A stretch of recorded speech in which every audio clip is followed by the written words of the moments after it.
안녕하세요. 옛 성현들의 말씀과 전통을 알아보는 천국의 니캉네캉입니다. 오늘은 대동강 물을 팔아먹은 희대의 사기극을 벌인 봉이 김선달 아시지요? 오늘은 김선달이 김생원의 고민거리를 해결하고 거하게 술 한상 대접받고 노잣돈까지 넉넉하게 챙긴 일화에 대해서 소개하고자 합니다. 아직까지 저희 채널을 보시기만 하시면서 구독 신청을 하지 않으신 분이 계신다면 빨간색 구독 버튼을 꾹 눌러주시고요. 좋아요와 알람 설정도 부탁드립니다. 여러분, 김선달 하면 생각나는 것이 무엇이나요? 김선달 하면 희대의 사기꾼, 봉이 김선달 할 때 봉이, 대동강 물 팔아먹은 사건, 김생원, 바람난 과부 등 아무튼 재밌는 사람이지요. 조선 말기 평양부에 살았다는 희대의 사기꾼으로 김삿갓처럼 비슷한 케이스의 다수가 현대로 넘어오는 과정에서 봉이 김선달이라는 사람으로 정립된 듯 하고요. 본명은 실제로 전하지 않지만 소설에서는 김인홍으로 나온답니다.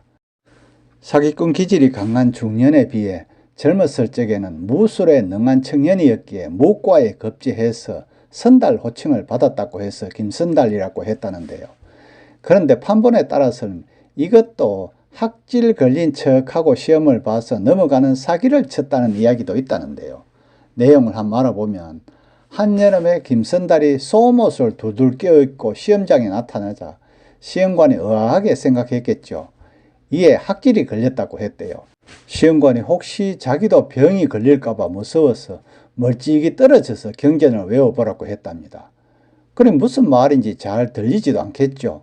이때 김선달은 대충 아무렇게나 중얼거렸다고 합니다. 그래서 얼른 쫓아버려야겠다 싶어서 그냥 바로 합격, 이렇게 해서 초시에 합격했고 이후에 중앙의 유력자를 찾아가서 적당히 선물을 건네면서 말발로 구워 삶아 선달 합격증을 샀다고도 한답니다. 그런데 그를 왜 봉이 김선달이라고 부를까요? 김인홍은 선달로서 닭을 봉이라고 우기고 그 닭을 봉으로 샀으며 그 봉으로 인해 돈을 벌었다고 해서 그때부터 봉이 김선달이 되었다고 하지요. 봉이란 별명은 시장의 닭장수에게 닭을 봉으로 아는 듯 바보짓을 하며 속여 넘긴 뒤에 사또에게 넘겨 사기친 데서 온 말이죠.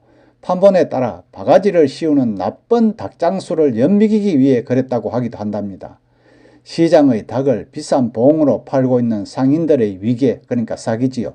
사기를 처벌케 하는 정의의 사나이인 것처럼 행세하며 돈을 벌었다고도 한답니다.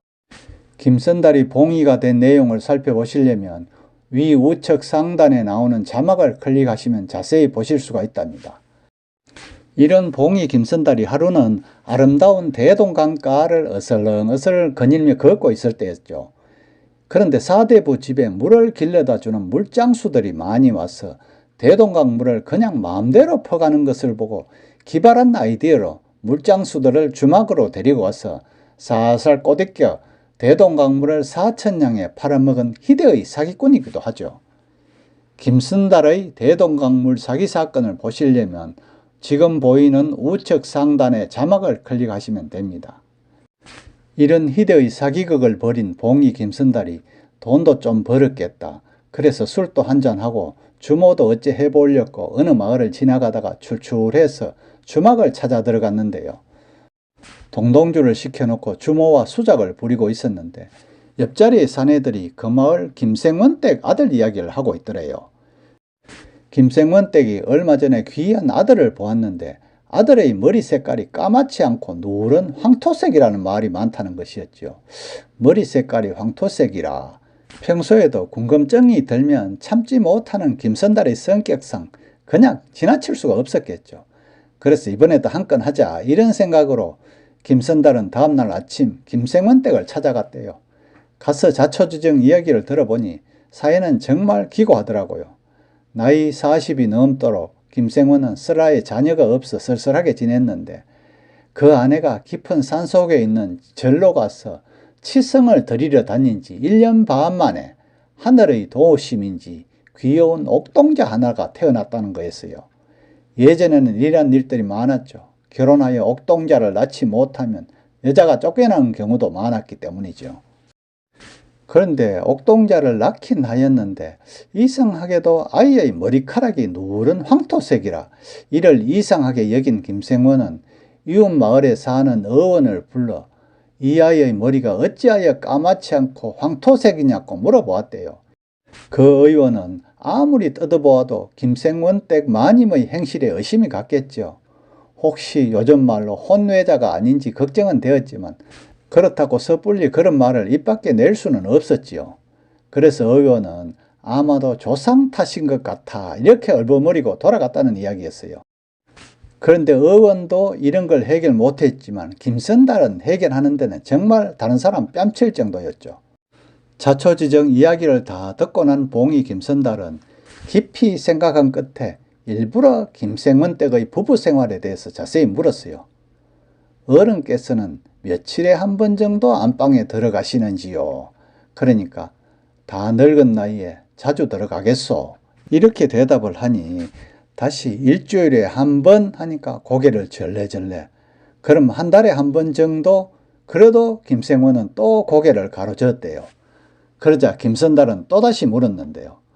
반년에 한 번 정도입니까? 글쎄 그 정도쯤 이러면서 그 남자가 이런 말 대답하기에 부끄럽지만 억지로 대답하는 것 같았습니다. 그러자 김선달은 거기서 정답을 찾았다는 듯이 무릎을 탁 치면서 그렇군요. 이제야 알았습니다. 너무 오래도록 쓰지 않아서 녹이 슬었나 봅니다. 녹이 슬다니 생원님 생각해 보세요. 밭가는 쟁기도 반년쯤 세워두면 녹이 슬지 않습니까? 생원님이 녹성 그 시기로 아이를 만들었으니 머리가 누렇게 나올 수밖에 없지요. 정말 그런가? 그럼요. 그렇고 말고요.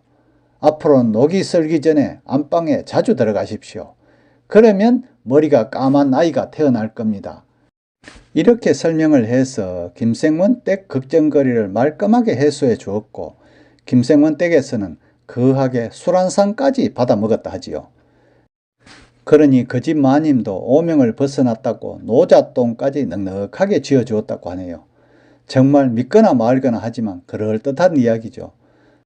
정말 김선달은 이런 방면에 있어서는 천하의 김선달이라 할 정도로 남에게 뒤지지 않는 재능을 지녔나 봐요. 철이 산소와 만나 비바람에 녹이 쓰듯이 그 시기도 오랫동안 사용하지 않으면 녹이 쓴다는 사기 아닌 사기로 세상을 살아간다니 정말 세상 사는 재주는 특별하다고 할 수 있죠. 오늘은 김생원의 고민거리를 해결하고 거하게 술 한 상 대접받고 노잣돈까지 넉넉하게 챙긴 일화에 대해서 알아보았는데요. 다음에는 김선달이 바람난 과부를 취한 사건에 대해서도 한번 소개해 보고자 합니다. 얼마 남지 않은 올 한 해 마무리 잘 하시고요. 구독 꼭 부탁합니다. 감사합니다.